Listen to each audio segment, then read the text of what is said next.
Nós estamos aqui para evoluir e não para ser feliz. As pessoas estão procurando a felicidade. Primeiro, não sabem o que é. Estão procurando no lugar errado e no tempo errado. Qual é a minha missão?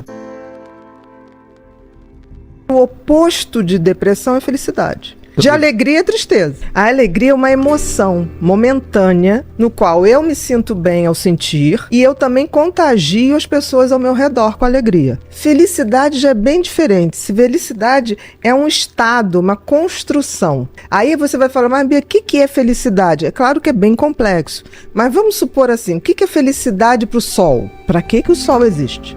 Para iluminar, para aquecer, para gerar vida. O que é felicidade para uma macieira? Dar frutos. Agora, qual o propósito do ser humano? Porque assim, nascemos todos humanos. Agora, virar ser humano é um processo de construção. Tanto que eu digo no livro que felicidade é verbo. Porque você tem que praticar. Você aprende a descobrir o seguinte: se o sentido da vida do sol é aquecer, o sentido da vida da macieira é dar maçã, qual o sentido da minha vida? Porque o grande problema do ser humano é que ele se esquece que ele é um ser como outro qualquer. Nós estamos aqui, por exemplo, para evoluir e não para ser feliz. Então, no momento que eu coloco assim, qual é a minha missão? E eu trilho o caminho para chegar nessa missão, eu tô sendo feliz. Eu estou gerando o que a natureza espera de mim. Tanto que as coisas inúteis acabam com o tempo. A natureza não suporta inutilidade. Por exemplo, as coisas que são concretas e verdadeiramente feitas de boa intenção, elas quase são eternas. Tem um ditado que diz assim: todo mundo teme o tempo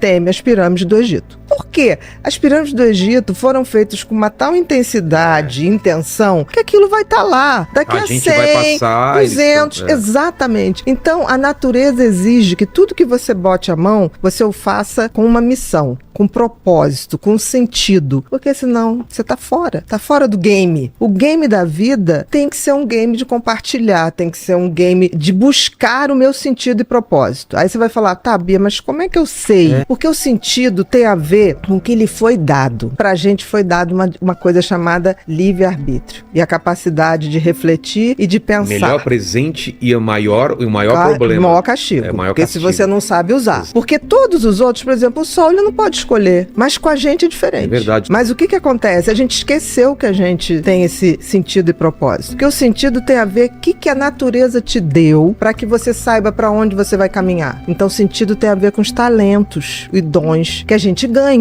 O que não dá frutos, de alguma maneira, aquilo vai se perdendo. Não tem como. É uma regra da natureza. Você está aqui para servir. Por exemplo, a água não bebe a água. A macieira não come a maçã. Então, assim, nós temos a obrigação de descobrir o sentido da vida, e aí o universo é tão bacana que ele te deu dicas, que é o tal do talento. Ninguém tem um talento por nada. O que acontece é que as pessoas, em geral, se você não tem uma boa educação, as crianças vêm com talentos muito claros. Aí o que acontece? Pelo menos na minha geração. Ah, não, isso aqui não faz desenho não, que agora você tem, não vai dar dinheiro. Não, isso você não faz. Hoje as coisas estão mudando, porque tudo é capaz de gerar dinheiro. Então, no sentido, se você tem uma educação legal e detecta no teu filho desde muito cedo qual é o sentido da vida dele, que é exercer aquele talento, exercer aquele dom, aprimorar, receber outros e tocar à frente. Agora, e o propósito? O propósito é quando eu pego isso para transformar a minha vida numa pessoa melhor e também depois eu compartilho. Então, quando eu pego o sentido e compartilho, aí eu atinjo a glória da vida. É a tal felicidade. Não podemos esquecer que nós somos seres sociais. Então, nós nascemos para atingir o outro, para nos conectar com o outro. Isso está no nosso DNA. Por isso que a gente tem empatia. Então, assim, e a gente vive hoje, você falou das pessoas postarem tudo. Eu queria crer que as pessoas postavam, tipo assim, não deixa de ir nesse lugar. Isso é uma coisa.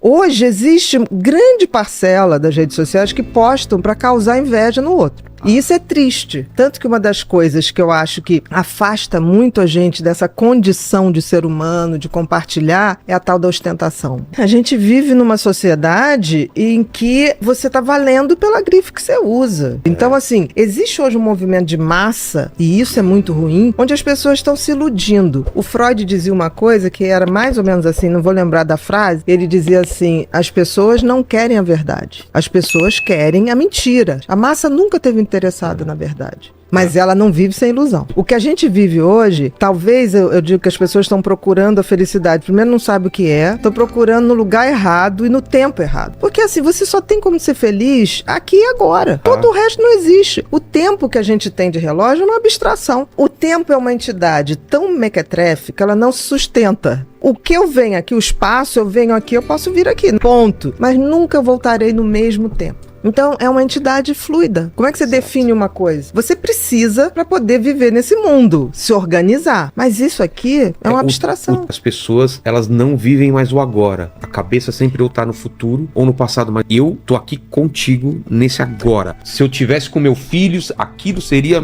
E a pessoa tá com o filho, com o celular, pensando na outra coisa. Aí depois você tá fazendo outra coisa e fala, putz, eu queria ficar mais com meu filho. Mas você tava com seu filho. Ai, então, mas você já sacou que o tempo da felicidade é o agora. É o agora. Aconteça o que acontecer, nesse exato momento, essa é a melhor coisa da minha vida que tá acontecendo. Se eu não curtir esse momento agora, acabou. Eu vou me arrepender mais pra frente de não ter curtido ele. Aí são aquelas pessoas que passam anos e ficam assim, quem roubou o tempo de mim?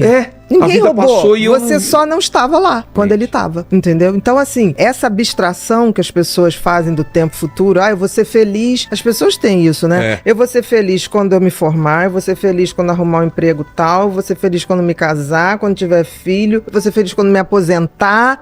Tá, mas por que jogar a felicidade lá pra frente, né? Porque as pessoas acham que é isso. Porque as pessoas têm parâmetros errados de felicidade. Eu vejo gente falar assim, quando eu me aposentar, não vou fazer nada. Cara, a natureza te elimina se você ficar fazendo nada. Você vai ter Alzheimer, entendeu? E vai ser eliminada do jogo. Porque a natureza, simples. Ela pune quem... A inutilidade. Então esse sonho de ficar, eu vou ficar deitada, não fazendo nada.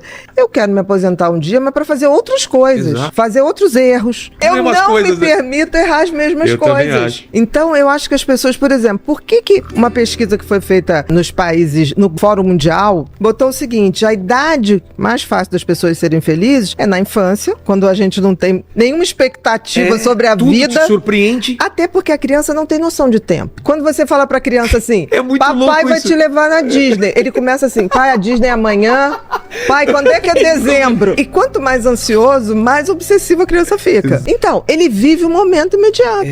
Putz, que legal então, isso. Então, assim, né, a criança não tem essa coisa que quer aqui agora. Ele gostou, vamos repetir. Dá muito para aprender, porque eles não têm expectativas sobre expectativas que a gente tem sobre eles. As crianças que não têm expectativa do que a gente pensa sobre eles, é fantástico. E outra idade melhor para ser feliz é a partir dos 60 anos. Por quê? Porque aí você já tá naquela seletividade, de, tipo assim, caguei porque os outros pensam de mim. Isso é genial, exato. Porque assim, a predisposição dela pra felicidade é muito maior do que quando ela tinha 30, 40, entendeu? Então, esses dois blocos de idade fazem a gente... Então, assim, a gente tem que aprender com quem tem mais de 60 e com quem tem menos de 10. E eu acho que a pior idade, assim, claro, no geral, é os 30 aos 35, é a parte que você tá trabalhando mais, que tem mais cobrança e você compara com os amigos, né? Olha, isso sim, geral, mas eu te digo uma coisa, essa garotada que tá ganhando dinheiro, a geração digital, que tá ganhando muito dinheiro, muito cedo, eles anteciparam tudo, então eles estão com angústias e reflexões sobre a vida que eles não têm idade, nem vivência pra estar experimentando. Um cara com 18 a 21 anos,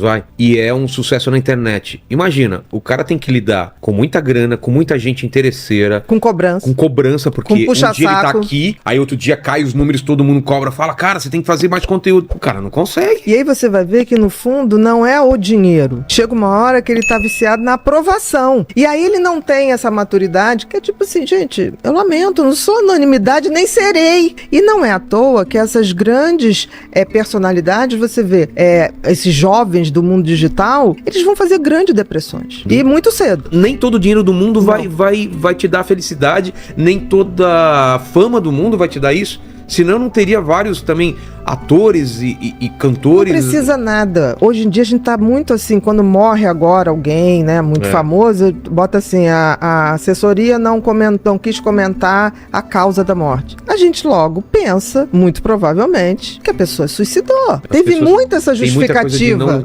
E talvez a única culpa seja onde essa pessoa capotou em se perder do seu sentido e propósito. E é tão interessante que quanto mais a gente tem autoconhecimento, quanto mais a gente tem conhecimento da espécie humana, da história da humanidade, que é tão cíclica, né? Eu vejo gente sofrendo por momentos históricos, eu falo, isso vai passar. Porque já passou. A gente já viveu a Idade Média. A gente já viveu guerra. Isso tudo se repete. É uma onda de repetição. Então, eu acho que a idade, quando você junta autoconhecimento com conhecimento, você tem uma bagagem que você olha e fala assim, isso já aconteceu, né? E só está mudando o tempo.